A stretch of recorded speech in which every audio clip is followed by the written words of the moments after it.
Hello guys, আসসালামু আলাইকুম। কেমন আছেন সবাই? আশা করি ভালো আছেন। গতকালকে আমি একটা পোস্ট শেয়ার করেছিলাম আমার বেবি দুইটাকে নিয়ে ওদের বাবার কবর জিয়ারত করতে।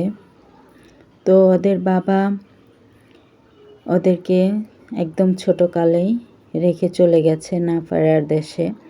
তো আপনাদের সাথে একটু শেয়ার করছি, কারণ আপনারা অনেকেই অনেক আগ্রহ প্রশ্ন করেছেন জানার জন্য, এজন্য আপনাদের সাথে শেয়ার করছি। আমার মেয়েটা প্রায় 4 বছরের আর ছেলেটা 1 বছরের, এরকম সময় ওর বাবা না ফেরার দেশে চলে গেছে হঠাৎ একটা সড়ক দুর্ঘটনায়। তো এখন আপনারা আমার জন্য দোয়া করেন, আল্লাহ যেন আমাকে ধৈর্য দেয়, আমি বেবিদেরকে নিয়ে যেন বাকি পথটা চলতে পারি। আল্লাহ যেন আমাকে ধৈর্য শক্তি দেয়, আমাদেরকে ভালো রাখে, সুস্থ রাখে।